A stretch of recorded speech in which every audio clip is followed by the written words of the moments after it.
Hey everyone, it's Katie from Without a Crystal Ball. This is a stream I wasn't expecting to give you, but I have some major tea for you. Actually, not even tea, like legitimate facts. Here's what's going on. Earlier today, I reported that Amber was going to be in court tomorrow to answer to charges of felony domestic battery against Andrew Glennon and her son, James. Well, today, in court, Andrew Glennon filed for emergency custody of her son, of their shared son, James. So it was filed as of not even that long ago. It's been minutes, hours, I don't even know. So basically it says, in the matter of paternity of James A. Glennon, in the Marion County Circuit Court, excuse me, I'm so excited here. It says that the petition is to establish paternity, and it's a verified combined petition for paternity related to orders and for emergency hearing regarding custody of child. It has an appearance, so it was filed by Andrew's attorney. They paid the court fees, and this all happened this afternoon.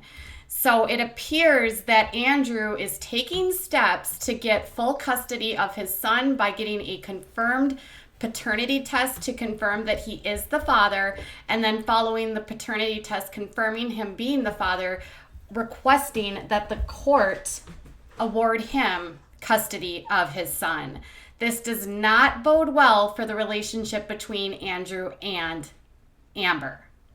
If you remember, in my earlier stream today, they noted that Andrew did not bail her out of jail over the weekend, and there had been questions on whether or not they had been communicating. Today's filing seems to answer the question that this relationship is fractured, and it sounds like Andrew is hoping to get full custody of his son, James.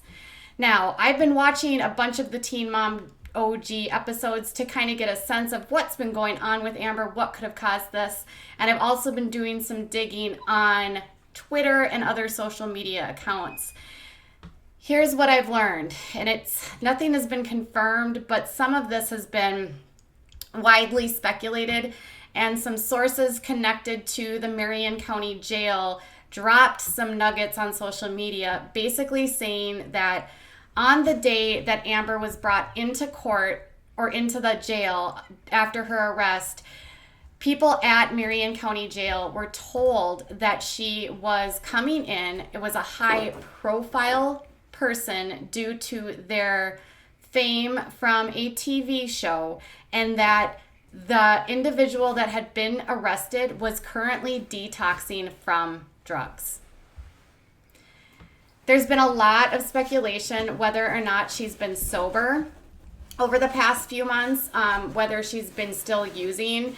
I think if you guys watched last night's episode, it's clear she's drinking again. And if you've watched any of the episodes so far this season on Teen Mom OG, you will notice as well that she has alcohol with her on the ready.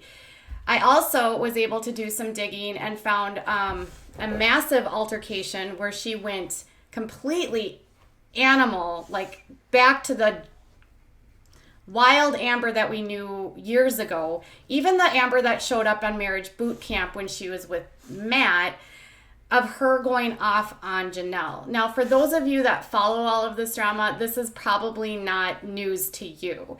I hadn't seen this because I didn't really pay attention to Amber as much. I just hadn't really been into Teen Mom OG, and I hadn't watched it in a couple seasons, let's just say. I'm fully caught up now, y'all.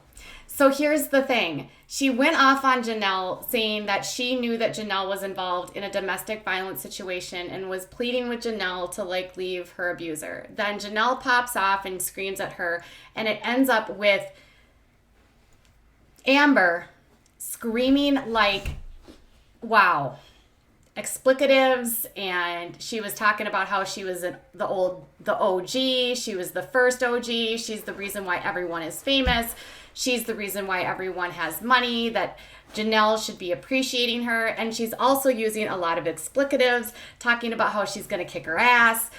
She really sounded like that violent Amber that we knew was in there this whole time. So that happened only in January, you guys, and it's July?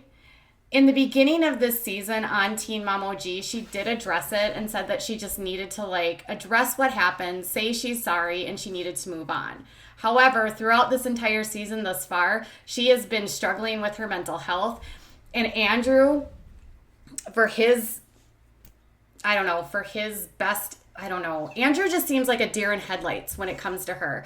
She brought Andrew to her psychiatrist, and they filmed there, and the psychiatrist explained that she has bipolar disorder and borderline personality disorder, and the BPD is from trauma that she experienced as a child, and it can relate, and it can amplify itself by being triggered by perceived abandonments or like feeling like less than somebody, and that it can explode into violent rages. And she talks a lot on the show about how she's needed to do therapy and be on medications, but she's also admitted on the show that she tries to get off of her medications too. And on this last night's episode, which is actually super concerning, and what I was going to talk to you guys about, what I was actually preparing you for before I even found this information, was that they went on a mom's trip, the 4 women from Teen Mom, and they drank the entire time. The entire time. And listen, I'm not better than you, and I'm not better than anyone else, but I'm also married to a man that is a recovering, alcohol abuser, and have a long history of addiction in our family, and know that typically it's a very slippery slope for an addict to begin using any sort of alcohol or drugs. People will argue that some addicts can just use and they are only addicted to one drug. Addiction as a whole, from a scientific perspective, is a disease, and typically addicts can go from replacing one addiction to the next, which is why so many addictions counselors and therapists will tell addicts not to use any other chemicals and to remain abstinent from everything. So there's been sort of like she's been drinking. They were drinking a lot on this trip. And that actually is what I was going to talk about in my stream, was that friends of addicts should not be enabling them and drinking with them and encouraging them to drink. They should not be partying with them. They should not be, pretending like it's okay for an addict to drink. As much as it's fun to like let loose with your friends, addiction for addicts is a very serious issue. There's no such thing as casual drinking. There's no such thing as casual using, because one slip can put you into a serious relapse. And addiction is a deadly disease. Amber has also been saying, and has been very vocal this past year about how she's been feeling as though she wants to end her life. And even on last night's episode, admitted to going off of her antipsychotics while she was on the vacation so that she could drink. I don't think I should have to tell you this, but I'm going to put this out there. If you're not familiar with antipsychotics or antidepressants, it is never advisable to ever stop your medications. I know this because I take multiple medications to manage my ADHD, anxiety, and OCD. And you are not supposed to ever miss a day. You can go into serious withdrawal, and with some of the medications, if you go off of them, it can cause a lot of really bad thoughts. It can cause seizures. It can cause, low heart rates. It can cause vomiting, and it can kill you. So this going on and off drugs, drinking, there's rumors now swirling that she's been using illicit drugs or pills or something. I think if you've watched any of the Teen Mom this year, you can see that there's something going on with her and it's not healthy. And I think you can also see in how Andrew is interacting with her, how overwhelmed he is by this entire situation. He's clearly not very well versed with being someone who is sick. Now, I mentioned yesterday or even earlier today that, you need to be able to be very diligent when you have mental illness, and I will stand by that. And I also will say that in terms of Amber, I have family members that are bipolar, so I'm not going to say that I'm like a expert by any means, but I do say, I will say that I know that it's not uncommon, specifically with my family members that struggle with it, for her to go on and off her medications because she feels like she doesn't need it or she doesn't like how she feels on the drugs. And then it's not uncommon to have resistance to treatment or to therapy. What? Hold on. I'm on. Well, I don't, go find your dad. Sorry guys, that was my son. It's super hot in here. Okay, so you just really should not be, Von Break. It's really, really, really dangerous for anyone to go on and off their medication. It's dangerous to just stop taking your meds. It's dangerous, but it's not uncommon with individuals that have mental health issues to want to go off meds. I can tell you from my own experience, there was a point in time where I really wanted to go off my meds because I felt like I was better. And that's the thing about medications, is it tricks you. It makes you feel like, oh, I'm better now, and so now I can try to go off of it because I'll be better. But medication doesn't fix your brain. It just gives your brain what it needs to work better. And then when you go off it, your brain is still your brain. It isn't a cure. There's no cure for mental illness, unfortunately. And even in her episode where she met with the psychiatrist, he literally said that it's an ongoing battle for her, and she's going to have to be diligent in taking her medications and using her therapy and doing anger management. And I think if any of you noticed in any of this information from this season, is her mental health has been massively declining. And there's, in some of the videos now that I've been watching of her online, not on camera, not being filmed, and specifically one where she was calling Janelle out, she looked very loopy, slow. I don't know what it was, drugged, some sort of drug. I don't know what it is. I'm not a drug expert. If you go into YouTube, you can actually type Amber yelling at Janelle or Amber calling out Janelle, and you can see it. There's two videos. There's one where she's actually just being sort of mellow and talking about the issues. And then there's another where she's going full out, rampage screaming. And it's clear that there's something in her system. Okay. And maybe it's depression or mania. I don't know, but something is influencing her. Chemicals are probably a factor here. So,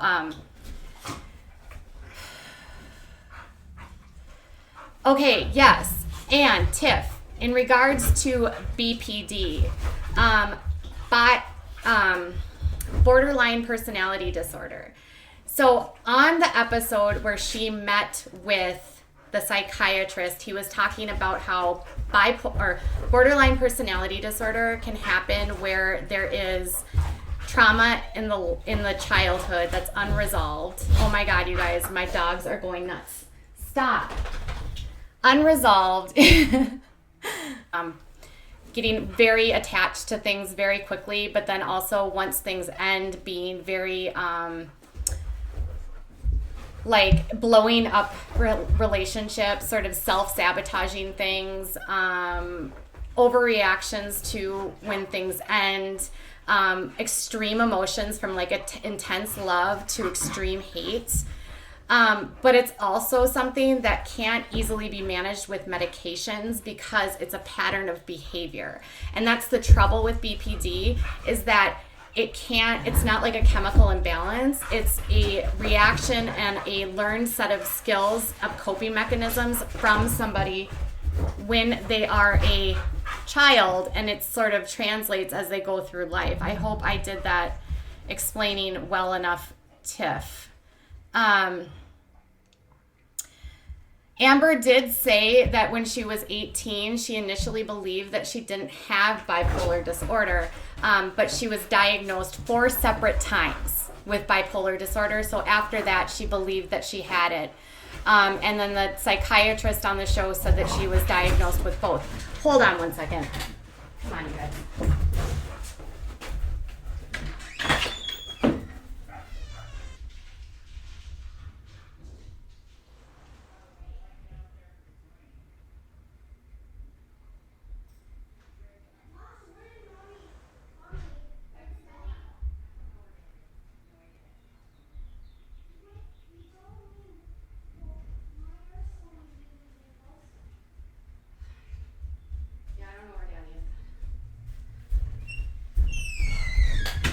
Oh my God, you guys, I'm so sorry. I don't even know where my husband is. The dogs were going nuts. I have no idea why this,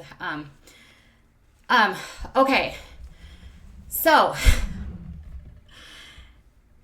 I was going to say, Tiff, that the most common form of therapy for borderline personality disorder is dialectical behavioral therapy. It's an ongoing therapy that helps individuals with proper coping mechanisms, dealing with anger, working through helping you to better understand like coping.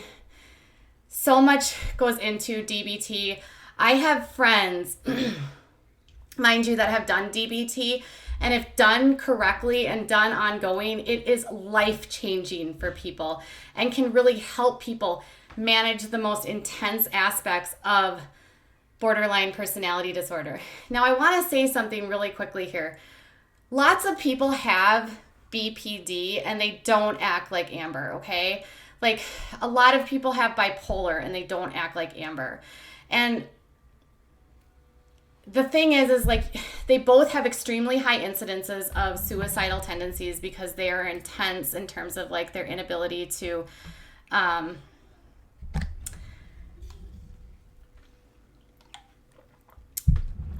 I'm sorry, you guys, I'm so hot.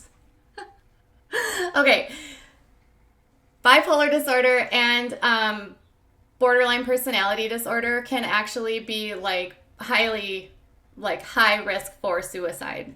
So it's extremely important that people that have these disorders like are on top of everything. Now, the challenge with having a combined dual diagnosis, it's going to make it a whole lot harder for her. And listen, I'm not a psychologist, but I will say that I have friends like Tiffany in chat was just saying that have gone through DBT and have literally like had their lives completely changed. In fact, I've had friends go through DBT and have had such good success that when they've been retested, they've been actually able to lose the diagnosis of BPD. Now, it's not common, but if you have the right coping skills and you work the DBT and you work with your therapist, like the borderline doesn't have to be like this omnipresent part of your life. It can be manageable, but you have to do the work, and it's really, really hard work. I know for my friends that have gone through it, it's been like 24 hours a day, and you know, it's tons and tons of effort, and it's reprogramming and recentering your entire thought process about how you're going to react to the world, how you're going to navigate the chaos in your life, how you are going to respond when people leave you, understanding that it's not going to be a big like issue when you're abandoned. There's a lot of things that are like taught in DBT, and I can tell you, like, my friend that went through it, it was like she was a completely different person. So I was surprised when they were talking about it at the psychiatrist that they didn't talk about DBT. It didn't sound like she was doing DBT. I could be wrong. But, you know, she kept talking about like, oh, I'm having mood swings. Oh, I'm doing this. If she's knowing this whole time that she's not been feeling right, what she should have been doing is not going on a girls' trip and drinking. She should have, you know, not been on social media popping off on Janelle. She should not be, you know, lashing out at people and yelling and screaming, because like stress can make you pop off and go into those extremely like toxic behaviors, but it's not an excuse. Like this girl she has tons of money, you guys. She has tons of resources. She's seen so many doctors. There's no reason why she can't get through this. So I understand that what she's dealing with is very serious, but I also know that it doesn't have to be like as difficult as it appears. I don't know if that makes sense. But yeah, the other thing is that with bipolar, and if you're not, here's the other thing, you guys, is when you're not properly medicating bipolar, that's a mess. And bipolar for many people is progressive and it gets worse over time. And it affects everyone differently, but usually like people will go through periods of like depression and then mania. Some people will stay in those phases for like days or weeks, and then other people will like have fast cycling. Well, they'll go through those moods like multiple times a day, which is why there's multiple different diagnoses with bipolar. And like I said, I only know about this because my dad's sister or my aunt has bipolar, and it's been like an omnipresent part of our lives. My aunt has had to go through lots of different medication changes, has spent lots of time in the psychiatric hospital. It is a very debilitating disease, but when she's on the proper medication and working with her psychiatrist, she is a phenomenal human being. She has had multiple children. She's had a very successfully long marriage. She has lots of grandchildren. Like, it's not this like, you know, it's just like, it's like any chronic illness. You have to take care of yourself. And medications can stop working and medications have to be changed. And so it's just, you guys, like the last time my aunt was really struggling, she was actually in the psych ward because she was hallucinating because doctors took her off her lithium because it was damaging her kidneys. And she was going to go into kidney failure. And so they were like, well, we need to find her a different drug. And then she started like having psychotic breaks, which can happen with bipolar when you're not, they can lose touch with, they can get like schizoaffective where they hallucinate. And so she was hallucinating and completely on another planet. And it took like months to get her on the right medications. So that's the issue, is that like they're challenging diagnoses, but they're also like manageable because now she's on the right set of medications and she's doing really well. Obviously, I can't speak for everyone that has bipolar, but I also know that a lot of people with bipolar are addicted to drugs and alcohol. They self-medicate, and I also know that there's a very high incidence of suicide. So I feel like bipolar has been a wide part of our lives because of my aunt, and I feel like it's also taught me a lot. And it's also made me vigilant about my own mental illness because I don't want to lose time with my family. I don't want to have to deal with the kind of things, you know, that she's had to deal with. So it's an unfortunate aspect when our brains are broken, but at the same time, like there's so many resources out there. So now to circle back, I'm totally rambling at this point, and people that are going to come on this channel and be like, why are you rambling? Oh my God, Katie, shut up. Sorry, you guys. I ramble sometimes. My brain is like, I have ADHD, so my brain is like, ah. Okay. So for those of you that are coming in late, here's what happened. This is why we know that they are not on the why they might be on the outs, is that Andrew filed for paternity and an emergency hearing for custody today. So it is in a case summary that I'm looking at right now online. It says that he on July 9th filed a petition for a paternity test and an emergency hearing for custody of his son, James. And his lawyer filed it earlier today. They paid a filing fee. And he is asking for Amber to respond. And yeah. So he filed that against Amber in court today. Typically, you are not going to go for custody of a child if you're going to stick together, let's just say. And in terms of a family where there's not, where they're not married, because they're not married, paternity has to be established by the court to ensure that he is the father. If you look at James and you look at Andrew, it's pretty clear that that's his dad, but they have to like obviously confirm it because they're not married, and he doesn't have. And that's the crazy thing, is when you're not married and the mom automatically has custody, and so if they don't have a formal custody agreement, like literally Andrew has no legal rights to his child. And so this step has to be taken in order for him to prove that he has custody, that he is his son, and then two, then this will put in the legal place for him to get emergency custody of his son, which is not going to be a good, doesn't indicate that things are going on a smooth track here.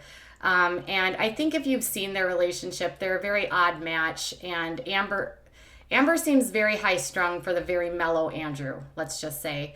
And clearly Amber is not taking care of herself. He really does look just like a mini Andrew. You are correct, Tifa.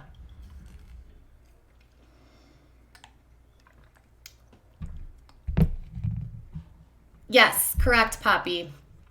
Paternity is always going to be ordered, but they did a combined joint. So let me take a screenshot. I'll show you what it says. That way you can actually see it. And then if you have questions, you can refer back to the screenshot. I'll do this because I love you guys. I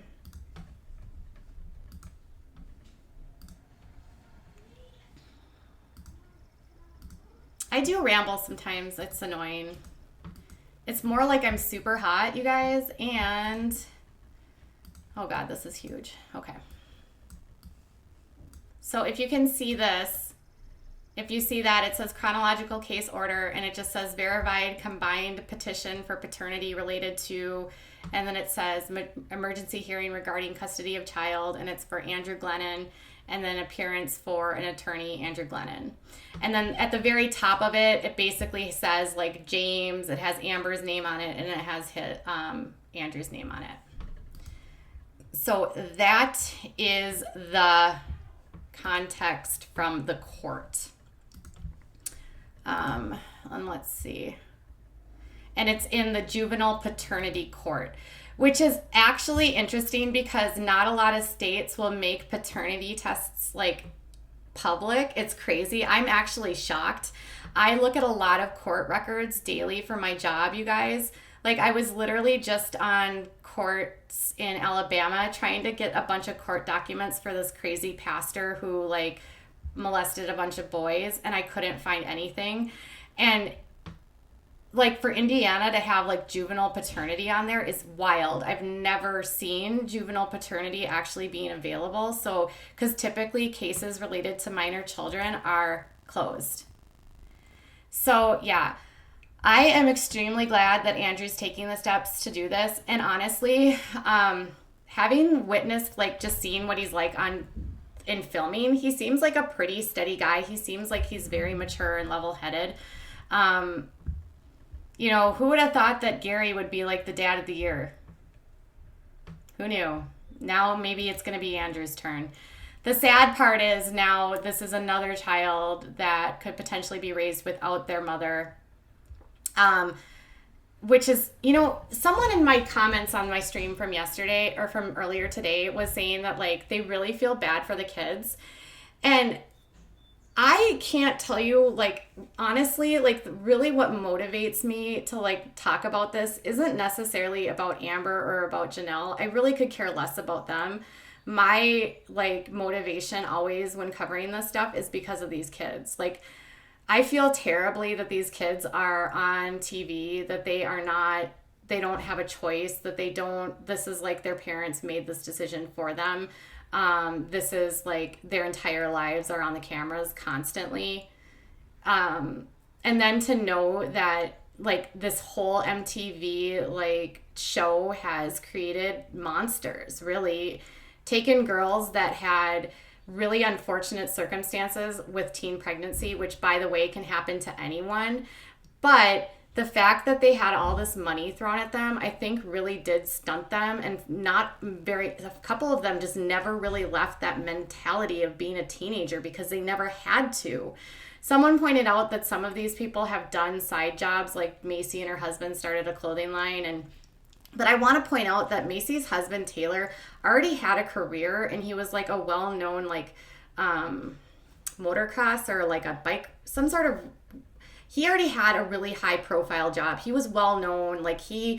So like for Macy and Taylor, I don't think it's just totally different. You can't really, it's not apples to apples there. Like Taylor had like his own world outside of Macy, and then together they've done some good stuff, right? But like when you think about like Kate and Tyler, like what do they do? Nothing. Like Amber, she sits on her couch and lays in her bed, like and Janelle, like she's never had a job. She posts clickbait, I think some of them just have never had to grow up and don't grow up and have remained emotionally stunted because of the amount of money that they have.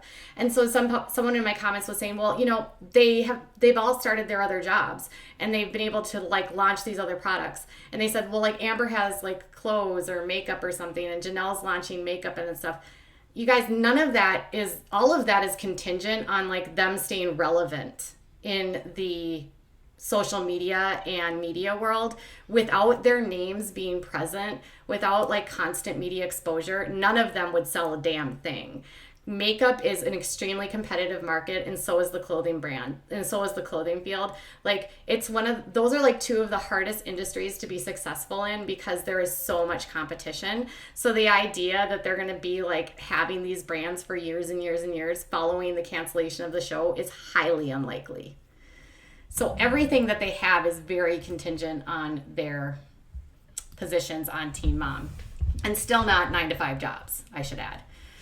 Okay, so there is what I've got for you on Amber and Andrew. I am really glad I stumbled upon that on Twitter. I'm going to throw together an article. I got to get that on my Pathio site. I will get that up, and I will put that in the pinned topic in the bottom of in a pinned comment, okay? If you missed my first stream from today that has information about what happened with their altercation, check that out. And then I will get this up. And if you've come to this stream late, I'm so sorry for that time where I had to leave for like 5 minutes to let my dogs out. All right, you guys. I will keep you updated. This story moves so damn fast. I feel like I'm going to start sweating and be sweating for the rest of my life. And thank God for Adderall for keeping my head on straight. All right, you guys. So I'll keep you updated. She has court tomorrow. And if anything else drops today, I will make sure to get it out. Bye.